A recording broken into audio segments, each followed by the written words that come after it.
Je suis un criminel.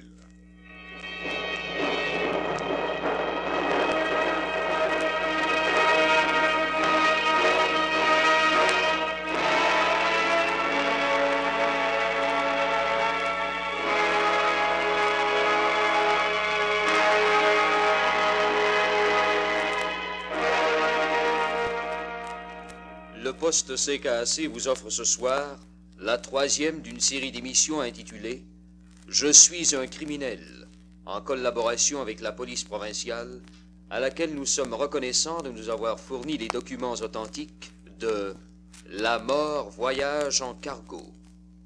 L'histoire de ce criminel et de son comparse est vraie. Seuls les noms de lieux et de personnes sont fictifs.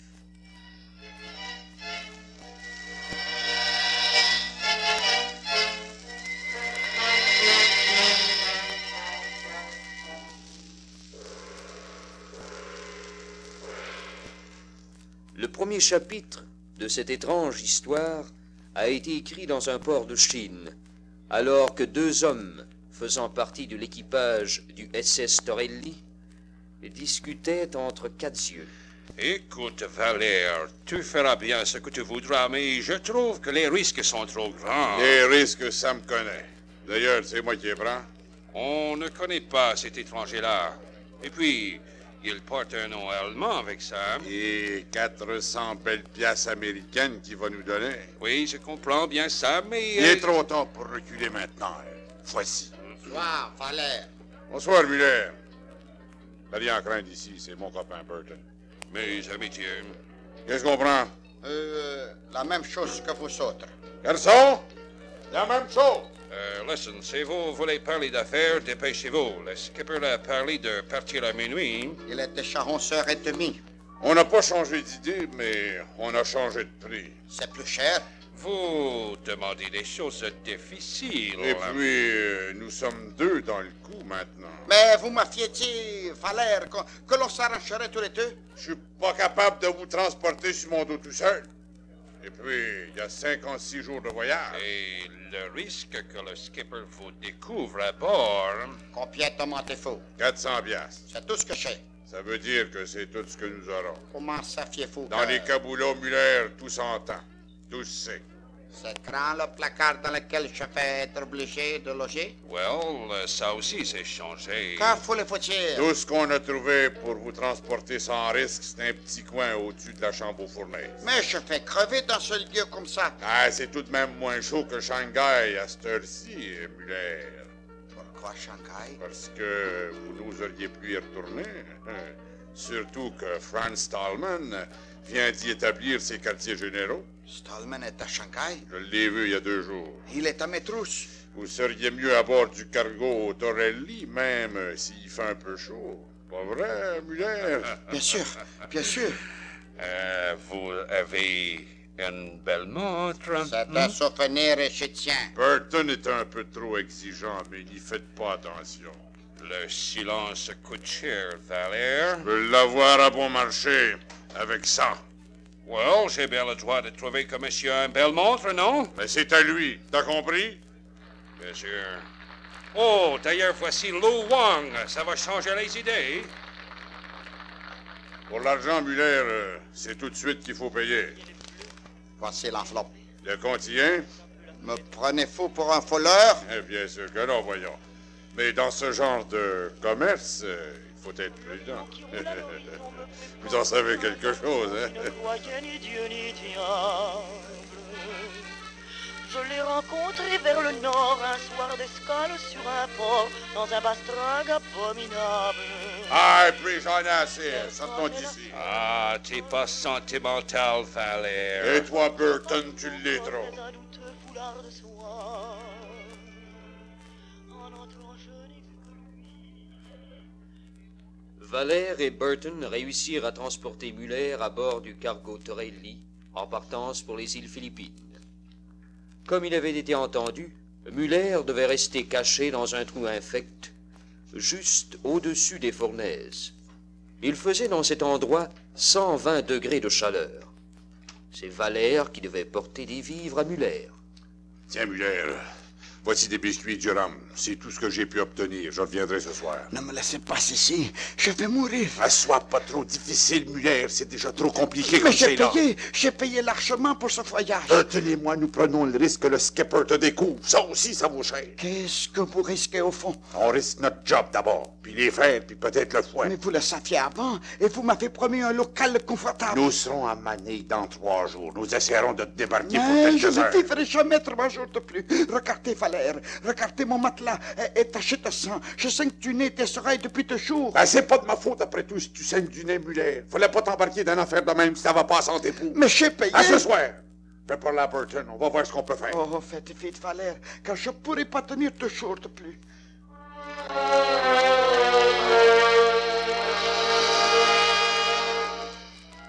Et 2 jours plus tard, alors que le cargo Torelli s'était arrêté à Manille, Valère et Burton avaient oublié la promesse faite à Muller.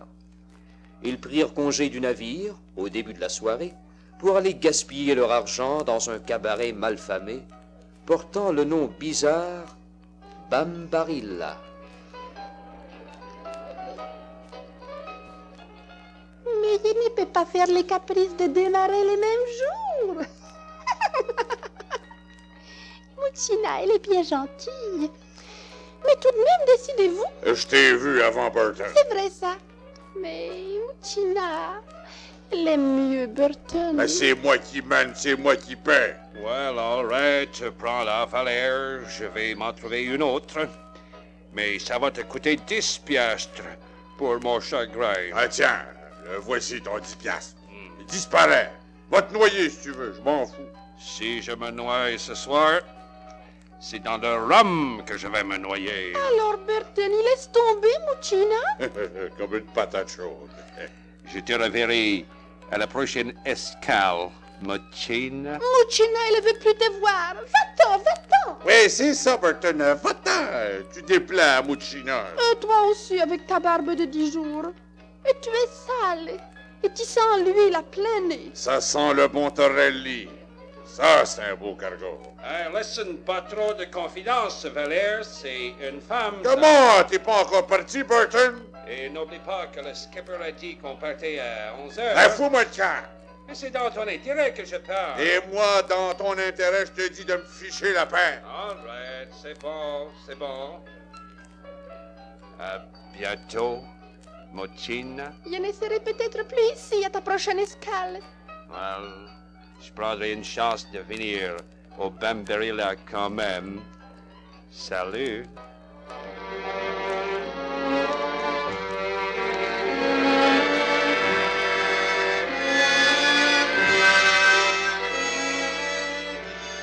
Une heure plus tard, dans l'appartement de Muchina, Au fond, je n'aime pas plus Burton que toi, Valère. Je n'aime personne. La guerre a fait de nous des femmes sans pays, sans espoir, et peut-être sans cœur. Il n'y a plus qu'une chose qui me fascine. C'est l'argent. Et tu as plus de beaux dollars américains que Burton. Burton gaspille en fou. Moi, je sais garder mon argent. C'est pour ça que j'en ai plus. C'est bien ça. Tu fais bien d'en garder pour Muchina. As-tu quelque chose à boire? Bien sûr. Et tu verras comme c'est bon. Qu'est-ce que tu fais avec l'argent que tu gagnes? Tu poses des questions vraiment indiscrètes. C'est pas de mes affaires, mais je voulais le savoir quand même. Je vais te le dire. Muchina, elle achète de la liberté. Et ça coûte cher de la liberté. Qu'est-ce que tu veux dire? Je paye avec de l'argent ce que je ne veux pas payer en nature. Moi, je suis peut-être pas bien fait, mais je comprends pas. Muchina va t'expliquer. Mon frère, il a été en prison, prisonnier des Japonais pendant la guerre. Puis, il a été libéré. C'est normal, hein? Bien sûr. Mais il avait un associé avec lui avant la guerre, quand il possédait les cabarets Bambarilla. Tu me suis? C'est bon, ce drink-là. Muchina, tu l'avais bien dit que tu aimerais ça. Alors, l'associé de mon frère, pour avoir les bambarillas, à lui tout seul, il a dit que mon frère, il avait été collaborateur. Et que c'est parce qu'il ne l'avait pas été assez que les Japs, ils l'avaient puni. Les gens l'ont cru? Faut les croire, puisque mon frère, il a tout perdu, ce qu'il avait, jusqu'à son titre de citoyen. Oh, les vaches! Alors aujourd'hui, les commandants de la prison et les juges, ils aiment bien Muchina. Mais Muchina, elle est fière. Elle aime mieux payer avec de l'argent la libération de son frère. Ça prend plus de temps, mais ça viendra. T'attends quelqu'un? Muchina, elle attend toujours quelqu'un. Tu vas ouvrir? Bien sûr. Oh, c'est pas grave. C'est sûrement un marin qui voit ça par son impatience. Listen, Valère est encore ici? Oui, voyons. Entre. Le cœur de Muchina, il est pour toute la marine. Ah, pas de blague, c'est grave. Ton navire est parti. Oh, j'aimerais mieux qu'elle soit partie. Comment? C'est toi, Burton? Qu'est-ce que tu viens faire ici? Ça va mal. Qui ne vous dérange pas? Tiens, prends ça, B, serre-nous à boire. Il revient tout de suite. Qu'est-ce qui se passe? C'est Miller. Muller? Ben, je l'avais complètement oublié, celui-là. Oui, mais lui, il t'a pas oublié. Il est en train de mourir. Où as-tu appris ça? Oh, je l'ai vu de mes yeux vus. Il n'en a pas pour longtemps. Faut retourner au cargo tout de suite. Ouais? C'est vrai, Valère, je te le dis. Il saigne de la bouche, du nez, et les gouttes descendent sur la paroi extérieure de la cuisine. Oh, si quelqu'un découvre ça, on est beaux tous les deux. Ah, je le savais. Faut toujours que ces choses-là arrivent. Alors, je suis revenu, Valère, pour faire un pacte avec toi. Un pacte? Oui, et tu le connais aussi bien que moi. Le pacte des frères de sang. Et c'est Muchina qui va ouvrir la veine des Valères. Oh, ça me fera plaisir. Pas d'objection. Tu as compris, Valère? C'est un serment qui nous lie jusqu'à la mort. Ah, je connais ça. Tiens, Muchina, prends mon couteau puis ouvre-moi ce veine-là. Moi, je vais ouvrir la veine de Burton. Nous mêlerons notre sang et nous deviendrons frères de sang. Frère de sang. Allez, vas-y, Muchina. C'est pas mal pour un marin. À mon tour, maintenant. Oh. Muchina, attache nos deux poignets ensemble. Il n'est qu'un mouchoir. Oh, ça ira, fais ça vite. Muchina, elle l'a toujours dit. Les marins, ils ne sont pas patients. Tenez, là. Comme ça. On jure. On jure. Je jure de ne jamais dévoiler le secret qui nous lie, et ceci jusqu'à la mort. Qu'est-ce que tu trouves de drôle là-dedans, Muchina? Muchina, elle s'amuse bien. Deux hommes qui se haïssent tant et qui deviennent frères de sang.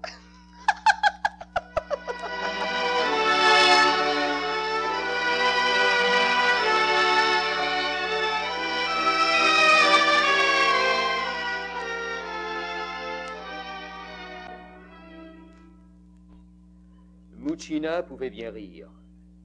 Mais ce pacte faillit empêcher la police de découvrir les meurtriers de Muller, car celui-ci mourut en mer le lendemain, et le capitaine officiait au dernier rite religieux avant de lancer le corps à la mer. Et le cœur rempli d'émotion, nous prions le Seigneur d'accueillir son serviteur au milieu des demeures éternelles.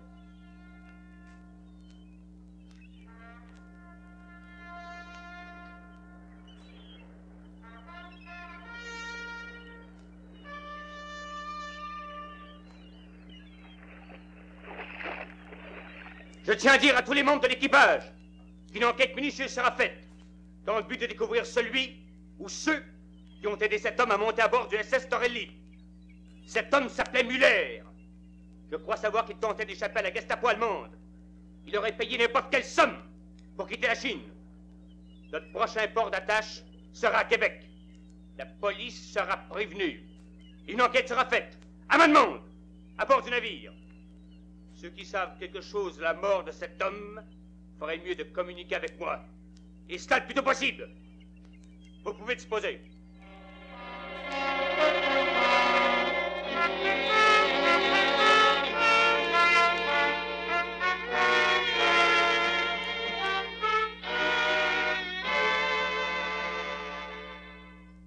L'appel du capitaine du cargo Torelli ne fut pas entendu. Le navire eut le temps de rentrer dans les eaux canadiennes et de mouiller en rade de Québec. 3 heures après son arrivée, l'inspecteur Beauchamp de la police provinciale montait à son bord. Il était immédiatement conduit à la cabine du capitaine.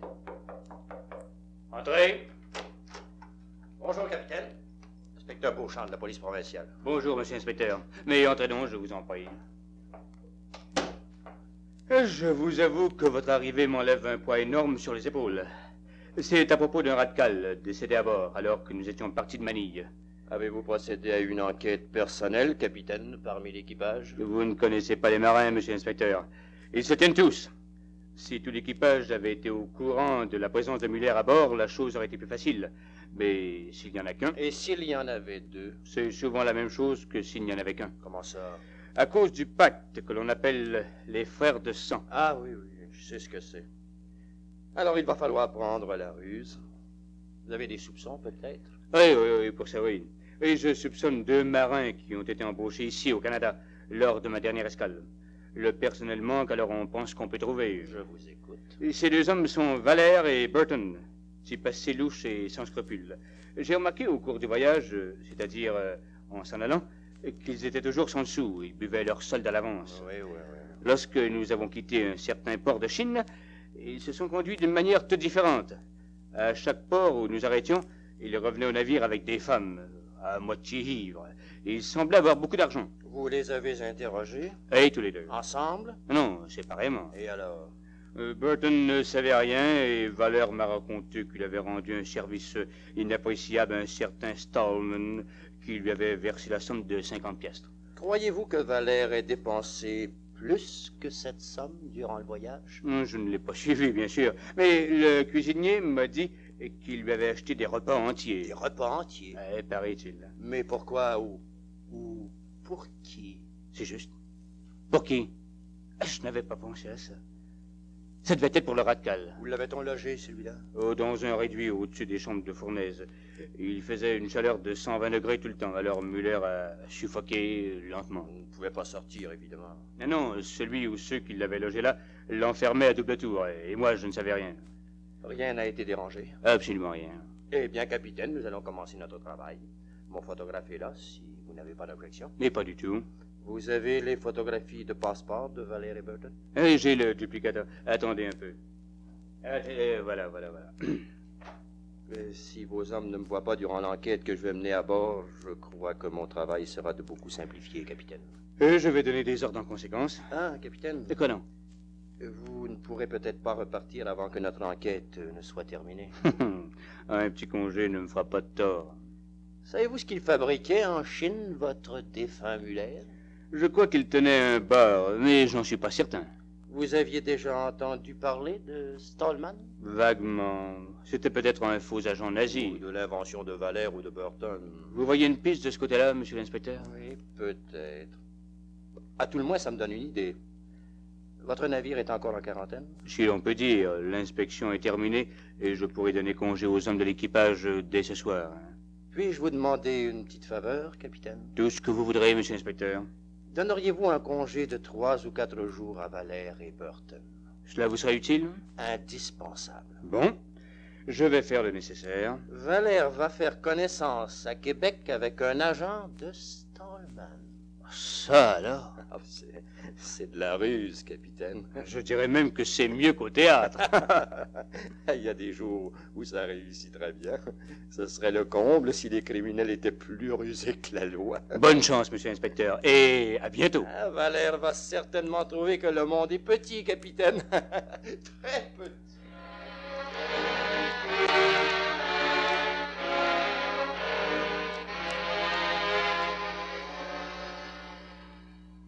Muni d'une excellente description des deux hommes, ainsi que d'une photographie de passeport, l'inspecteur Beauchamp de la police provinciale poursuivit son enquête. Il fila les deux hommes pendant 4 jours. Il se disait en lui-même: Quand je vous rencontrerai face à face, monsieur Valère, je ne vous poserai qu'une seule question. Et si vous tombez dans le panneau... Mais Beauchamp ne faisait pas que se parler à lui-même. Il assemblait sa preuve. Lui restait à savoir si Valère avait bien reçu l'argent de Muller pour prendre place à bord du Torelli.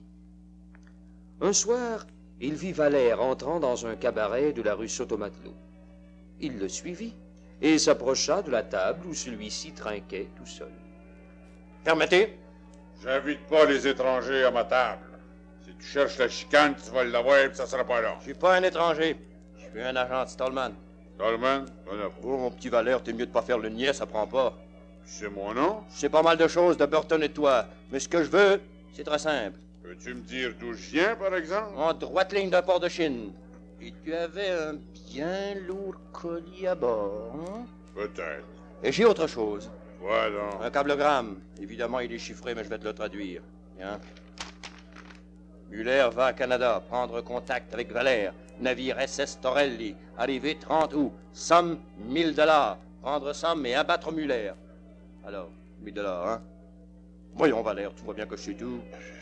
C'est pas moi qui ai l'argent, c'est Burton. Et Burton vient justement de me dire que tu l'avais reçu en entier. 1000 $. Ben, c'est pas 1000 piastres, c'est 400 piastres que Muller m'a donné. Bon, ben, c'est tout ce que je voulais savoir, Valère. Inspecteur Beauchamp de la police provinciale. Allons, vous autres, emmenez-le.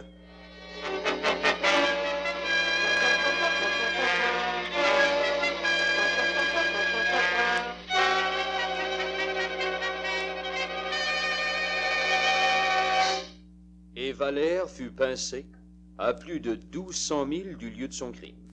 En effet, pour un pauvre 400 $ qu'il gaspilla d'ailleurs au cours du voyage, il laissa mourir Muller sur le cargo qui devait le conduire vers la liberté et peut-être vers une vie nouvelle. Le capitaine du cargo voulut pourtant savoir, avant son départ, si le pacte des frères de sang avait été brisé. À la sortie de la cour, il aborda l'inspecteur Beauchamp. Je vous félicite, monsieur l'inspecteur, vous avez fait un beau travail. Et ce n'était point chose facile, surtout avec ce pacte des frères de sang. Oh, mais j'ai contourné la difficulté, capitaine. Je n'ai même pas essayé de briser le pacte. J'ai tout simplement roulé les deux criminels. Vous avez bien fait, et je vous remercie. Quand repartez-vous, capitaine? Demain, à l'aube. Bon voyage, capitaine. Et cette fois, j'espère que la mort ne voyagera pas avec vous.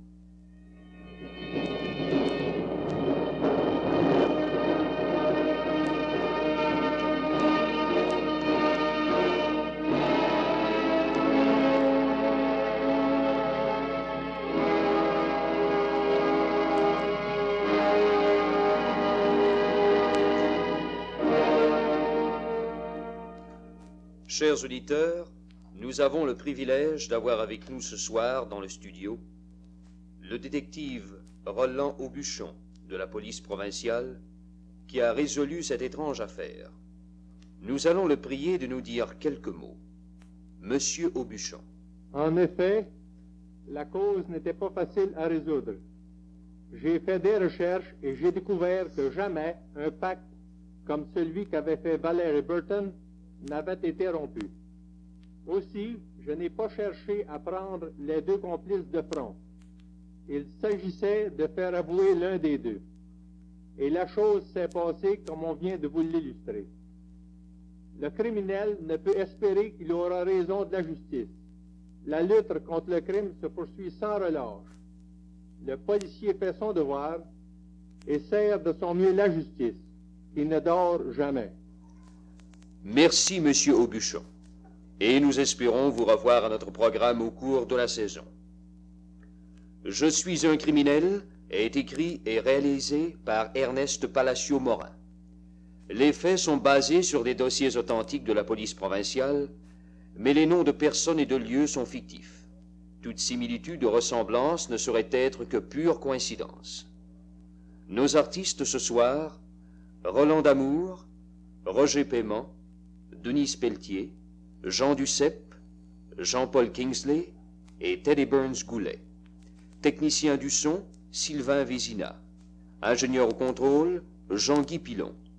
Ici Pierre Stein qui vous invite à être des nôtres la semaine prochaine, même poste, même heure, alors que nous vous offrirons le Samedi tragique.